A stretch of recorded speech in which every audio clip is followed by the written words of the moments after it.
Thank you for viewing the presentation. The sequential segmental analysis using echo is an effective method of evaluating cardiac structure, but this is complicated terminology and can be better understood by describing it as taking the exam step by step so that you don't miss anything. And that's really what the sequential segmental analysis is. And so the objectives for this presentation, hopefully I can help you understand and apply this sequential segmental analysis, identify the cardiac segments and their components.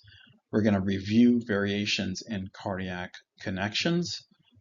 We will also help you learn the imaging techniques in cardiac malpositions such as mesocardia, dextrocardia, anything that causes the heart to be in a different position than normal. And at the end, we'll go over some case reviews in anatomical variation. And so when we encounter one of these hearts that is a little more complex than what we are typically used to seeing, we can see structures that don't look normal to our eye. And so what we would like to try to do is take things step by step to identify what we can identify and put the pieces of the puzzle together. And that's exactly what we do with this sequential segmental analysis, is to build the puzzle by pieces. Now these two hearts you see in this picture are both, in terms of their connections and their physiology, are identical. So on the left here you see that the ventricles are inverted, but it looks like the atria are normally arranged. And over here the opposite is true, where you have the atria are backwards and the ventricles are normally arranged. And so this is a type of congenitally corrected transposition. And so what is the segmental analysis? Well, it's a sequential method to evaluating the heart. And what it does is it evaluates the cardiovascular system in segments. This is based on the pattern recognition of what we know as normal. A normal structured heart would have the left atrium, left ventricle connected on the left and the right atrium, right ventricle connected on the right, and then have normal connections. And that's what we see on the majority of cases that we scan, a normal arrangement. And so this is based on what we know is normal. We can identify something that's not normal at a glance. And it's a comprehensive exam of cardiovascular structure. So why do we choose to use this sequential segmental approach to evaluating these hearts? Well, congenital heart disease is a spectrum, and so it can be mild to wild, very simple bicuspid aortic valve, small holes, to a very, very complicated multiple lesion type of cardiac malformation. We identify the cardiac segments as they appear, and they typically appear in a constant fashion most of the time. And so this segmental stepwise approach helps us to minimize the error rate in these scans. And pattern recognition of what is normal, what we know as normal, is best for detecting these problems, because when you see something that doesn't fit, you identify it immediately. Your eye goes right to it and you can identify a problem. And early defect detection improves clinical outcomes, as we all know. So exactly what we're doing with this is placing these segments, these components of cardiovascular structure, such as the atria and the ventricles, and then the arterial segments. All of these segments we approach in a stepwise fashion, looking as the blood flows into the heart and through the heart is how we're going to evaluate these segments. And so if we focus our attention first on one segment, and then we identify what's going on there, and we move on to the next one, and then we after that move on to the next one, the very last one, and beyond that, we can better understand the anatomy and the physiology of what's going on with each of these hearts. And so when we take our first step and we look at the visceral arrangement, again, this is showing the bronchial tree and the lung anatomy, but we can't really see this with echocardiography in terms of like the morphology of the structure. And so what we typically will do is look at the visceral arrangement, the liver, the stomach, the spleen, and we'll evaluate that.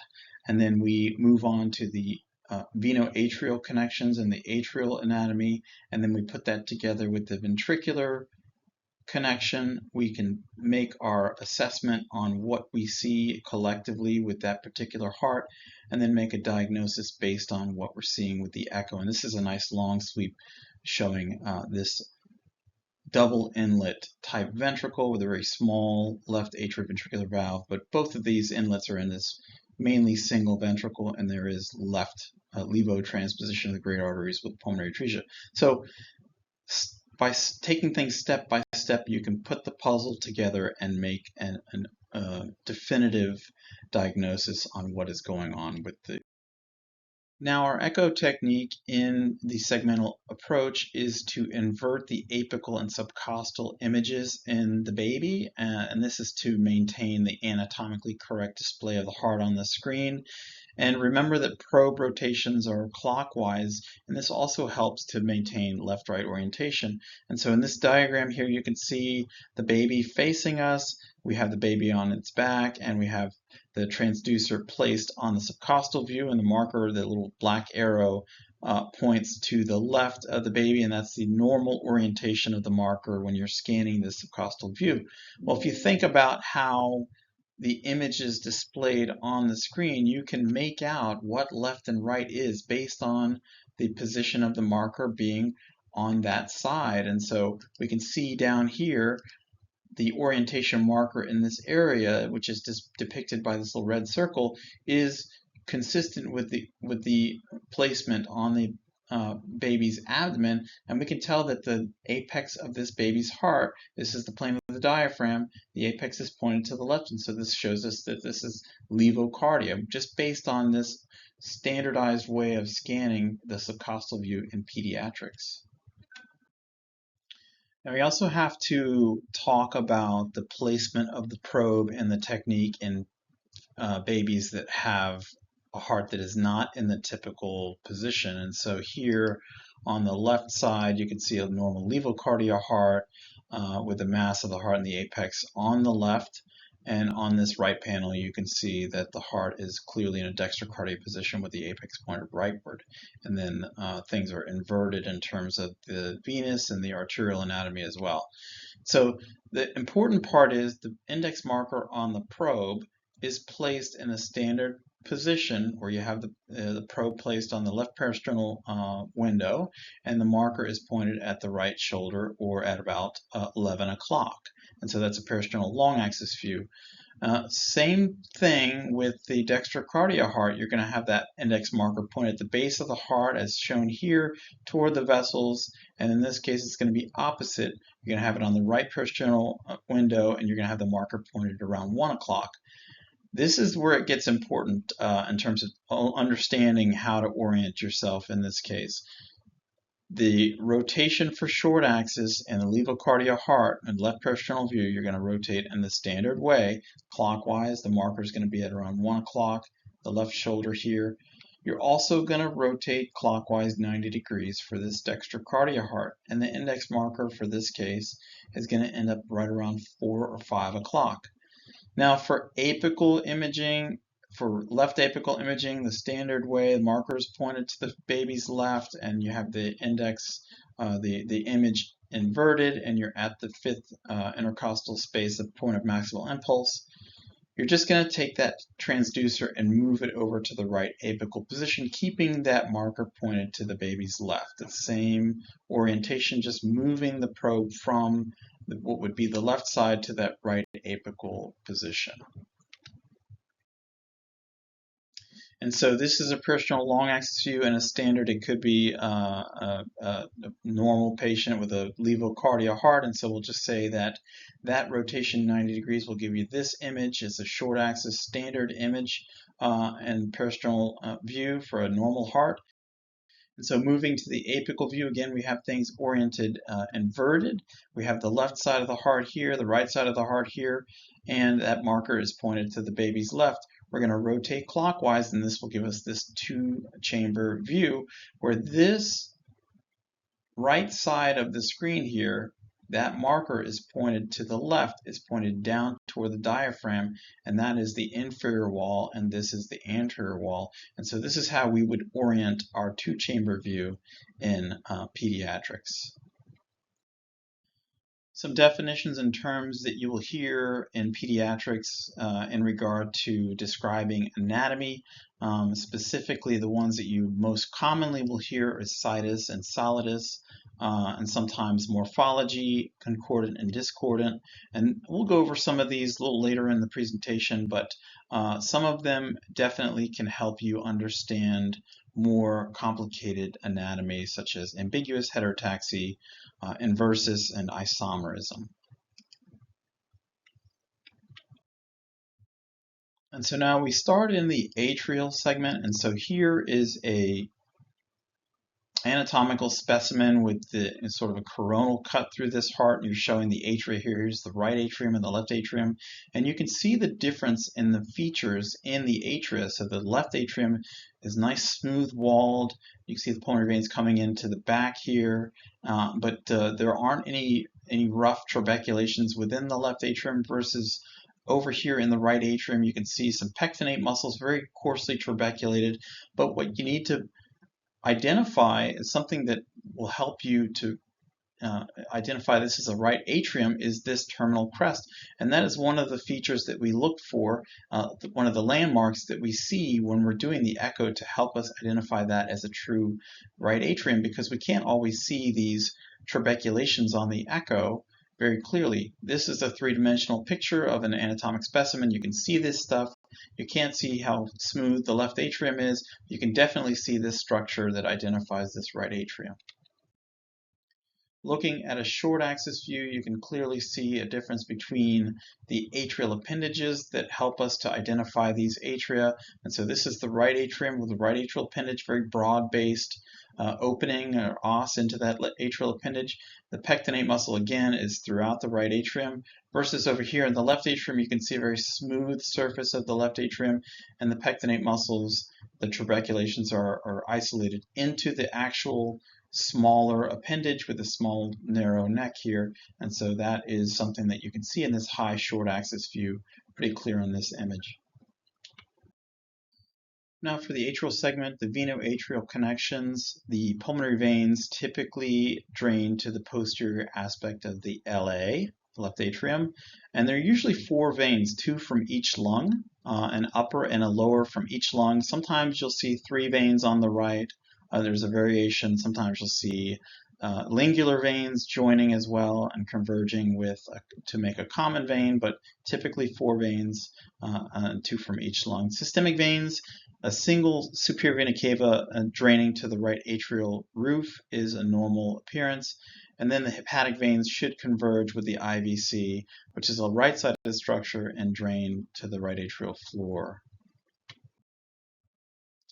Atrial situs solidus is what we describe as a normal position of the atria. Atrial situs almost always will correspond to the visceral abdominal situs, and so visceral atrial situs is a term that we use on a regular basis. And the liver will take up the right side of the abdomen. You can see here the mass of the liver is on the right, and then the stomach is on the left, and behind the stomach you can see the spleen. In some cases you can image that pretty clearly, and you'll see that on some of the images that I'll show. And so here's the first step in evaluating a baby or a patient that has situs solidus. Here I've frozen the image, and you can see the spine back here. This is a transverse abdominal view. You're seeing the mass of the liver on the right. This is the IVC. It's up in the liver in the normal position on the right side. Aorta is just to the left of midline. Here you're seeing the spleen here behind the stomach. And so this is the stomach here. This is part of the stomach. And as we scroll through, you can see the IVC converge with the hepatic veins here and drain up into the right atrium there. And then as we come up to the heart, you see the apex of the heart pointed leftward, as shown. Atrial situs inversus is where the viscera and atria are opposite or mirror image to normal, and you can see here this is a mirrored image from the previous where you have the atrial, this is the atrial mass here with the right atrial appendage on the left atrial appendage on the right. You have the stomach and the spleen on the right, liver on the left, and then the lungs are inverted as well. And so this is situs inversus. Now, typically when we see the abdomen, the transverse view, we want to make sure that we get a nice transverse, purely transverse cut through the abdomen. And here we can roll this back. And again, we see that the heart ends up with the apex pointed up to the right. And that's a clue that there may be situs inversus, but you have to actually physically see the spleen back here. In this view here, we see what's mirrored over or opposite from the previous image where we have the mass of the liver mostly on the left. The IVC is in the liver and on the left. The aorta is sort of midline. Here is the spleen that's on the right, and the stomach is clearly seen here. Nice cystic appearing structure, which is the stomach on the right side. And so this is situs inversus. Atrial situs ambiguous is associated with atrial isomerism or heterotaxy syndrome. And what that means is bilateral sidedness of structures. And so with heterotaxy syndrome, you either have left atrial isomerism or bilateral left-sided structures as shown here in this left panel. We have bilobed lungs on either side, two atrial appendages, typically a common atrium, midline liver, and polysplenia, multiple spleens, or no spleen at all. Right atrial isomerism here on the right, trilobed lungs, right atrial appendages on either side. Again, you could possibly have a common atrium, midline liver as well, and no spleen in right isomerism. Now, a very important part of evaluating heterotaxy syndrome is looking for the features of the venoatrial connections. And so I've listed here for left atrial isomerism and right atrial isomerism the prevailing features that we see in the venoatrial connections. Most notably in left isomerism, you'll see an interrupted IVC with azygous or hemiazygous continuation in almost all of the cases, whereas in right atrial isomerism, you'll have a continuous inferior vena cava.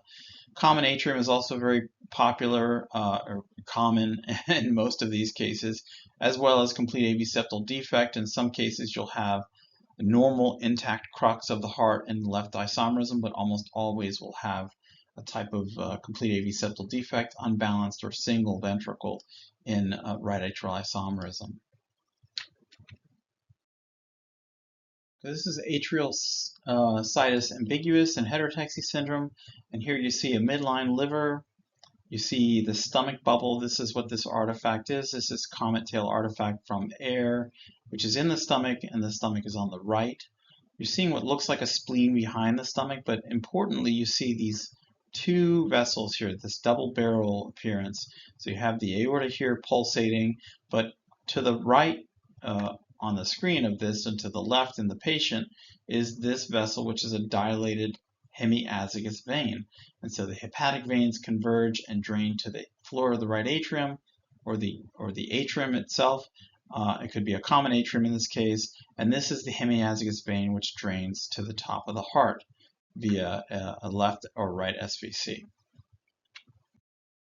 And so sweeping up in that same transverse abdominal view for situs ambiguous, remember that this is presumed to be left atrial isomerism. We can see this midline liver. There's two sets of hepatic veins draining symmetrically here to the atria, and they drain separately. So you have some on the right side here and some on the left draining separately into the atria.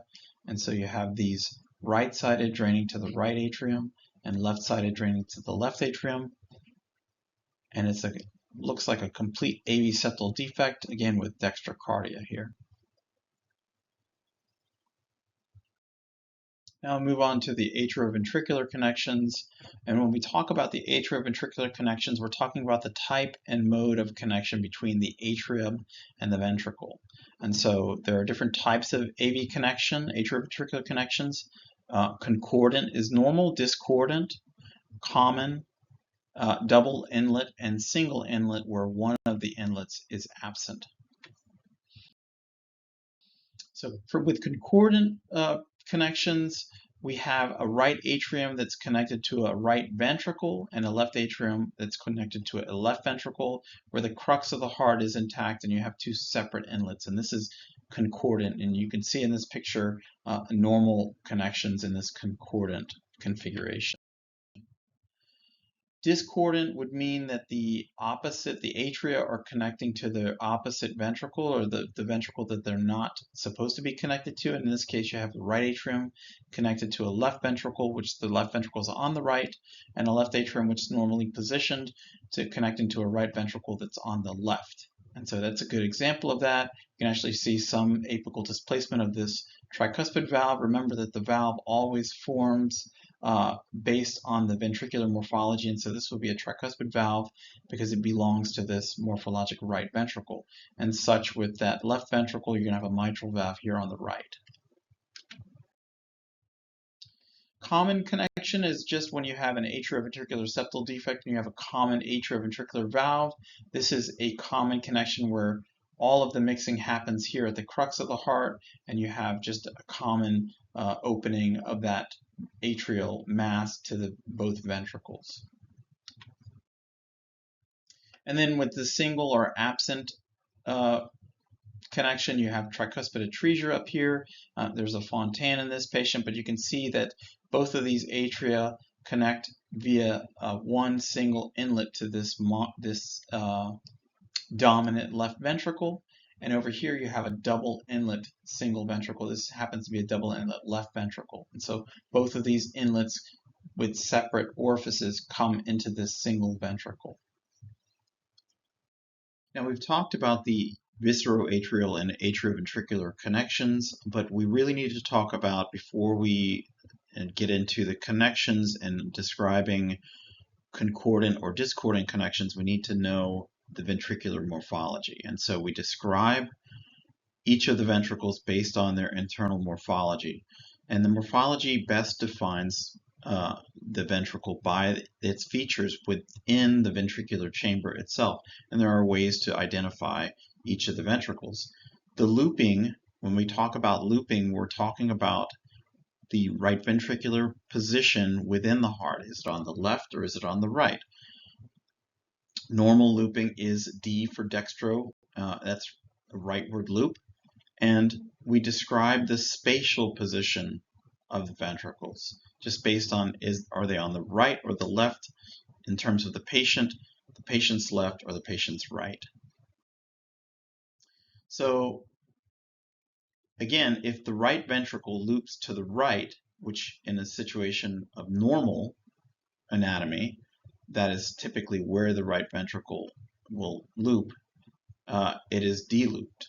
If the right ventricle loops to the left and ends up on the left, it is an L-looped ventricular arrangement. So when we talk about morphology of the ventricles, this is the left ventricle, and the morphologic left ventricle is characterized by a bileaflet atrioventricular valve, which is the mitral valve. You have an anterior and posterior leaflet, two distinct papillary muscles situated along the free wall of the ventricle, and then all of the mitral valve chordal insertions connect directly to the heads of those two papillary muscles, not anywhere else. Mitral valve continuity, fibrous continuity with the aortic valve or the semilunar valve. If this is transposition, this would be the pulmonary valve, but a direct continuity with this anterior mitral valve leaflet and that semilunar valve. And then the septal surface of the ventricle is smooth and there are fine apical trabeculations. And this is left ventricular morphology. Now with the right ventricular morphology, you have a trileaflet atrioventricular valve. You have this tricuspid valve, and their chordal insertions are to some papillary muscles throughout the ventricle, but specifically the tricuspid valve will have attachments to the septum, and that is characteristic only of the right ventricular morphology in this tricuspid valve.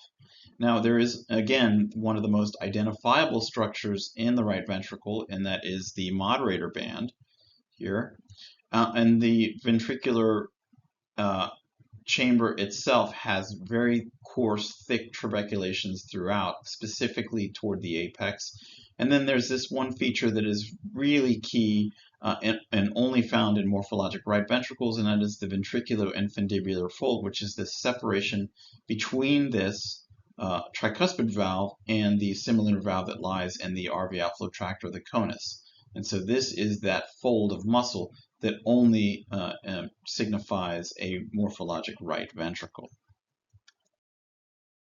And so it's pretty clear at a glance when you see this peristernal long axis view of these two types of ventricles. You can see here this on this left panel, this is a normal left ventricular morphology where you have the mitral valve connected to the left ventricle, and this is the LV outflow tract, and you have this fibrous continuity here between the mitral valve and the aortic valve.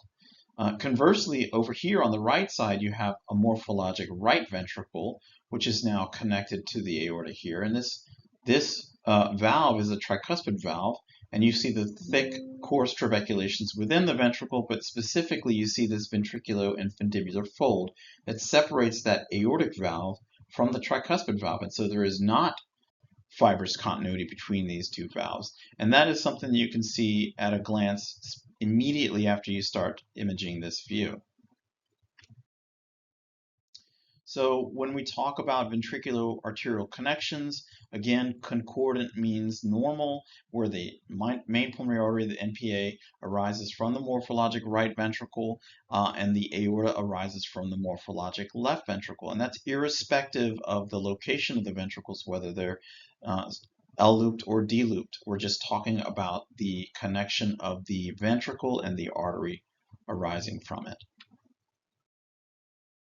And so here, morphologic left ventricle gives rise to the aorta here, and the morphologic right ventricle on the right gives rise to this main pulmonary artery. And you can't really see the distal vessels in this picture very well to tell whether or not that was the aorta or this is the pulmonary artery, but what you can see is that the outflow tracts and the vessels actually cross in an X format. And so you have the aorta coming in this direction, you have the pulmonary artery coming in this direction, and they cross, and that's key because in normal arrangement, the vessels and the outflow tracts will cross each other. With discordant ventricular arterial connections, the aorta arises from the morphologic right ventricle and the main pulmonary artery arises from the morphologic left ventricle, and the vessels are parallel in nature. As they arise from the ventricles, you will see that the aorta goes straight up and the pulmonary artery goes straight up, straight back, and they do not cross. The outflow tracts do not cross, and so that's key for evaluating this abnormality and transposition of the great arteries, whether it's levotransposition, L-transposition of great arteries, or detransposition where you have ventricular arterial discordance, you'll have parallel arterial arrangement. So this is a great example of that. You see parallel vessels right away, but this is congenitally corrected, or LTGA. You have the pulmonary artery here clearly shown bifurcating from the left ventricle, morphologic left ventricle, and the aorta here that goes straight up in a parallel fashion from the right ventricle. Double outlet ventricle is another type of abnormal ventricular arterial connection. Double outlet right ventricle is where both of the vessels come off of the right ventricle, and there's almost always going to be a ventricular septal defect here. And there can be normally related great arteries or transposition, as shown here, detransposition of the great arteries, where the aorta is anterior and rightward. In this case, the aorta is shown posterior and rightward, which is really more of a normally related great artery relationship. On this side, you see double outlet left ventricle, where both vessels come off of the left ventricle. This is exceedingly rare. Only have a couple of cases in our database, and that's where both the aorta and pulmonary artery arise almost entirely from the left ventricle. In this case, we have the aorta arising mostly from the left ventricle and the pulmonary artery arising completely from the left ventricle.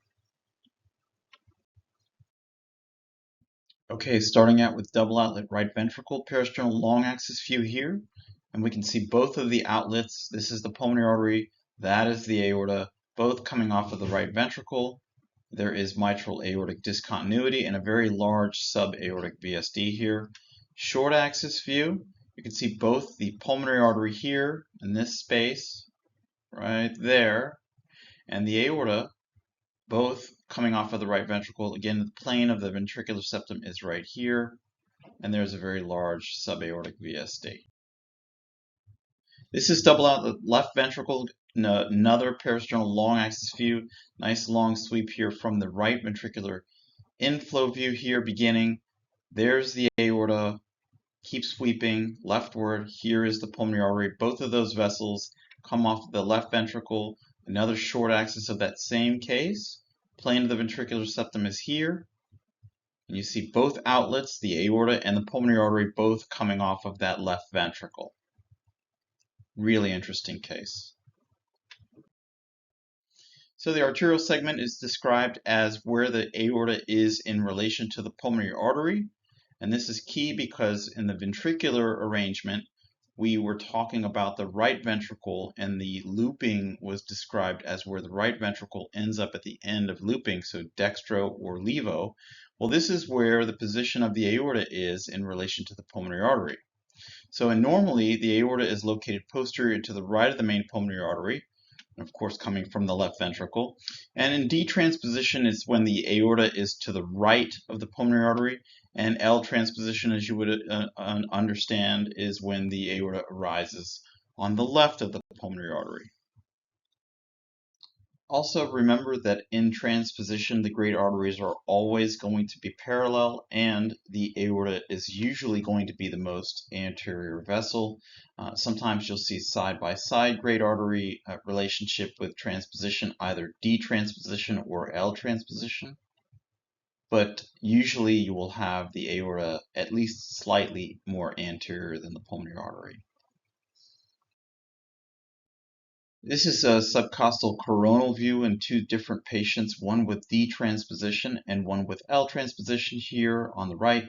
And you can see the parallel nature of the great arteries in both D transposition with normal ventricular arrangement and L transposition with L looping of the ventricles, right ventricle on the left, left ventricle on the right, pulmonary artery and aorta. Both examples are parallel aligned vessels in transposition. Short axis peristernal view, you will see here in D transposition, the aorta is directly anterior to the pulmonary artery here. And in L transposition, in this particular example, we have the aorta here, slightly more anterior in the chest than the pulmonary artery, but side by side great arteries. And you see here is a right coronary artery coming from the aorta, a great indicator that this is the aorta in this levotransposed example. In the suprasternal long axis arch view, both of these are transposition cases. Again, D transposition here on the left, L transposition on the right, and you really can't tell the difference just based on this image which type of transposition these are, but you can see that the aorta is more anterior to the pulmonary artery in both of these examples. And interestingly, they both have a type of coarctation here with hypoplasia of the distal transverse aortic arches. Some key things to keep in mind with the arterial segment: great arteries will always arise from outflow tracts. In a normal arrangement, the vessels and outflow tracts will always cross. With an abnormal arrangement and transposition, vessels will always be parallel. The aorta normally gives rise to brachiocephalic vessels, and the pulmonary artery normally bifurcates. The Van Praagh classification system is a notation system used to describe congenital heart disease. It's a very common and very useful method for the communication of morphology of congenital cardiac anomalies while using this segmental analysis.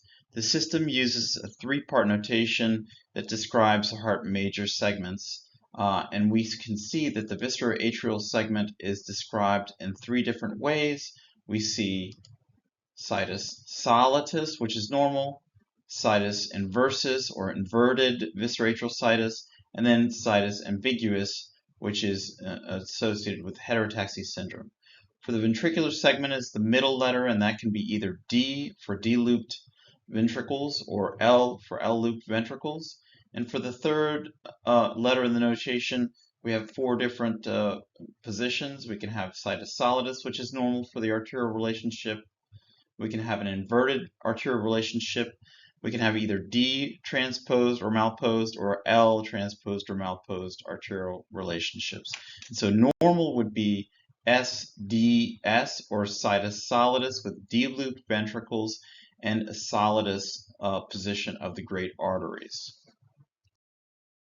And so apart from SDS being a normal arrangement, there are many different combinations, each of which describe the heart in just these three-letter notation system we can see at a glance and understand what the connections of the heart are in terms of the segments with each one of these notations. Okay, so let's review some fun and interesting cases. This first case is transverse abdominal view here at the level of the liver. You can see the IVC here. This is the aorta, and we're starting to see part of the stomach here. And now I've notated that the left and right orientation here, this sweep up from the liver and from the abdomen here, up into the chest. We're starting to see part of the stomach here, the hepatic veins joining with the IVC there, right there. And then you see at the end, the heart is here on the left. And so as we invert the image, we can see a four-chamber view. This is, again, a coronal view. This is liver down here, plane of the diaphragm is here, and we're seeing this four-chamber view with the apex of the heart pointed to the left. And so right away we start to see the atrial arrangement, and here's the atrial septum. And as we sweep more cephalad, we can see one of the great vessels coming off of this ventricle. Now, if you look closely at this ventricle, it has a smoother appearance, and the apical trabeculations are fine, and the septal surface is smooth as well. And then there is mitral valve, this atrioventricular valve. This is a morphologic left ventricle, as I alluded to. And this anterior mitral valve leaflet is continuous with this valve, the similar valve. And as you can see, this artery actually appears to bifurcate immediately after it arises from the ventricle. So this is the pulmonary artery. And so this left ventricle is connected to this pulmonary artery, and there is mitral pulmonary continuity. This atrium is not defined yet, and so let's see if we can go further to define it. So now what we're seeing is, again, a still image of this left ventricle to pulmonary artery. And as we look with color Doppler, we can see that there is some flow on this left-sided atrium coming into the back of the atrium from what appears to be pulmonary veins, and there is a interatrial communication here, small ASD, with left to right shunting. So closer look at this ventricle here on the left. It's not quite apex forming, it's more heavily trabeculated, and there are some attachments of this atrioventricular valve, which is the tricuspid valve, to the ventricular septum. So this is a morphologic right ventricle. So pulmonary veins into this atrium connecting to this morphologic right ventricle, AV discordance, and then here on the right side, AV discordance. This ventricular connection to the pulmonary artery is a discordant connection. As you see here, there's a little flow acceleration through that pulmonary valve, which is not uncommon with this particular type of defect. And then in a parallel fashion, you see this aorta arising from this morphologic right ventricle here. So we have ventricular arterial discordance on the left as well, from this left-sided RV to the aorta. And then the aorta is to the left of the pulmonary artery.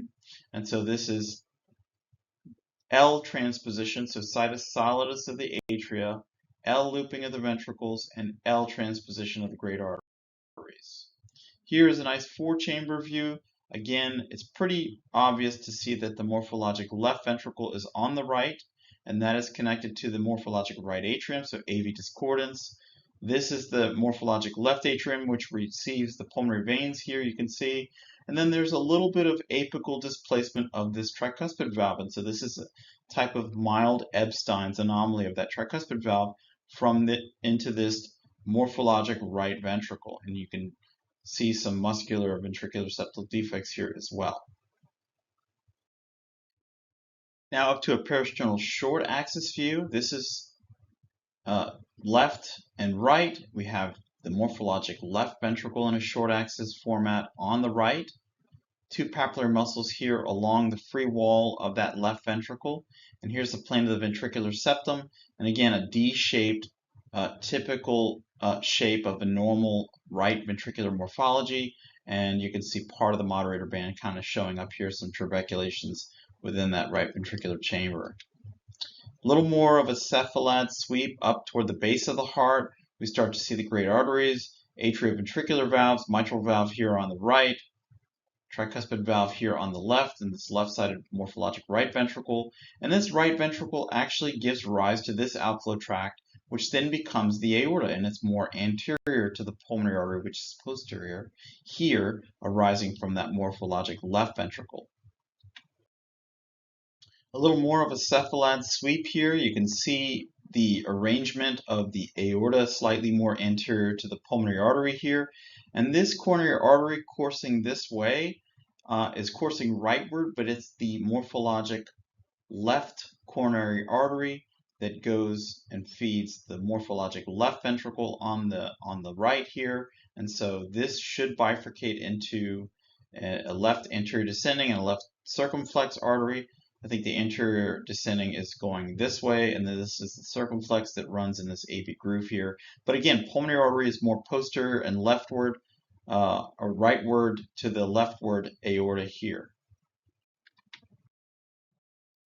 And then ending up at the more cephalad, more superiorly swept view in this high peristernal short axis view, again, aorta to the left of this right-sided pulmonary artery with the bifurcation clearly shown here. And so in this case, this is a type of SLL, cytosolidus of the atriovisceratrial segment, L looping of the ventricles, and L malposed great arteries. Now on to the second case. So again, we start out in the abdominal transverse view here, and you can already see very large cystic structure here, which is a dilated IVC. This patient is an athlete, and so he's very fit, laying flat on his back. He has a very dilated appearing IVC, which is normal in his situation. This is the liver. The mass of the liver is on the left, as you see here, and we start to see what looks like part of the stomach bubble here on the right. And this is the pulsating aorta that's normally situated on the right side of the spine, and you'll see why that's normal. So sweeping more cephalad, you see that this IVC actually converges with some hepatic veins and then drains into an atrium here. Aorta again is to the right of the midline of the spine, and then we see the mass of the heart at the very end of that sweep ends up on the right with the apex pointed to the right, and so that's considered dextrocardia. As we invert the image to scan more up in an anatomical correct position, we can see the morphologic left ventricle smooth surface of the septum here, smooth apical trabeculations, and morphologic left ventricular appearance here on the left, and then this morphologic right ventricle with a moderator band on the right. And so these ventricles appear to be normal or de-looped position, even though there's dextrocardia. But when you look at the atria, this atrium is actually the morphologic left atrium. And as we saw in the abdominal view, where we have the liver on the left and the stomach on the right, the visceroatrial situs is inverted. And so that's an I for inversion of the atriovisceratrial situs. And so you have the morphologic right atrium on the left, morphologic left atrium on the right, and these atria are discordant with their ventricular connections. Now we move on to a peristernal long axis view. This is the same patient from earlier in the presentation where we have the left atrium connecting to a morphologic right ventricle, which then connects to the morphologic aorta here. So AV and VA discordance, and this ventricular infundibular fold that we described earlier as a feature only in the right ventricle, where it's a separation between the tricuspid valve and the aorta in this case. Now the short axis view, we have a morphologic right ventricle here on the right, morphological left ventricle on the left. And as we sweep more cephalad, we see the tricuspid valve leading to the RV outflow tract, which actually leads to the aorta. And then here's more cephalad. You can see that the aorta is here, pulmonary artery is here where the pulmonary artery branches, and this is D-transposed great arteries. Again, this is situs inversus of the atria, so visceroatrial situs inversus with double discordance, atrioventricular discordance, and ventricular arterial discordance. So IDD for inverted atrial visceroatrial arrangement, D-looping of the ventricles, and D-transposition of the great arteries. Again, PA branches here. And then in the four-chamber view, that is all shown really nicely here. You have pulmonary veins. This is the right side of the patient. This is the morphologic left atrium connecting to a morphologic right ventricle. You have a moderator band down here, heavily turbeculated, so AV discordance. And here you have systemic veins, a right atrium, which is on the left, connecting to a morphologic left ventricle. And so here, a zoomed up picture of the atrial arrangement with color Doppler. You can clearly see that this is indeed pulmonary venous drainage into the morphologic left atrium that's on the right. Now on to the third and final case. Once again, we start in the transverse abdominal view. Here is the spine. The liver is more in a midline central location. Here we have hepatic veins that seem to be coming almost centrally together. We have the stomach bubble that's on the right. This is not where it normally resides. It should be on the left. And then we have something behind the stomach which may be splenic tissue, but we're not sure. But what draws our attention to this region is the fact that this is a double barrel looking appearance. And so whenever you see this, you see one vessel is the aorta, which this larger pulsating vessel here is the aorta, and this is the azygos vein, and it's dilated because there's likely interruption of the IVC, inferior vena cava, with azygos continuation. Moving to the next image, again, you see the hepatic veins converging all together symmetrically, and they drain to this large atrium. There is levocardia based on this image with sweeping up into the chest. And so in a long axis format, a sagittal view, you see the spine back here. The marker is at the patient's head. The head is this way. This is the plane of the diaphragm. And you see this azygos vein dilated with flow toward the top of the body, toward the upper thorax, and it's phasic and it bypasses the heart in a typical fashion as the azygos vein anatomically runs posterior to the heart along the spine.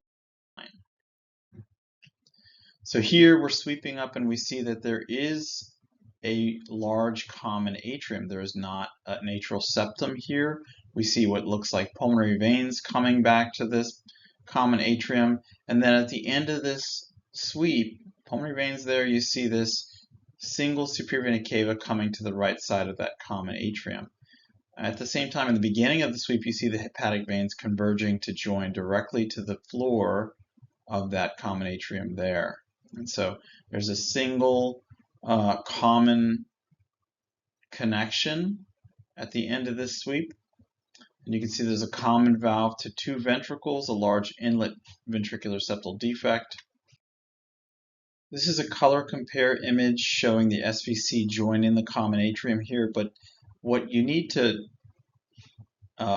notice and understand is that this transition between the superior vena cava and the common atrium is a smooth transition, and there's not a terminal crest here in this region. And so this is hallmark for a left atrial morphology. And so this is left atrial isomerism with a single SVC draining to the roof of the right side of this common atrium. Here in the back of the common atrium, you see the pulmonary veins draining. There's color flow from that left pulmonary vein. Over here is the right pulmonary vein coming in, and this is just one from either side. And now this is a complete sweep in 2D without color, showing the outflow tracts here. And so from the AV connections, a common connection to these normally arranged ventricles, LV outflow tract, RV outflow tract here, really quickly shown, crossing LV outflow tract, RV outflow tract, so normally arranged outflow tracts, a normal connection of the LV to the aorta and the RV to the pulmonary artery. And then you see here this short axis view confirming that it is a common atrioventricular septal defect with a complete AV septal defect with a common AV valve and anterior and posterior bridging leaflets. And then finishing up with a further sweep down into the ventricular mass, showing the normal D-looped arrangement here, left ventricle on this side, right ventricle on this side. So to summarize, this case is a situs ambiguous with left atrial isomerism, a common atrium, and interrupted IVC with azygous continuation, ipsilateral pulmonary veins, and a right superior vena cava draining to a common atrium, and normally related great arteries without outflow obstruction. Also, we're seeing a complete AV septal defect as well. Once again, thank you for viewing the presentation, and I really hope that you learned something from this. Please follow me for more content in the future. See you next time.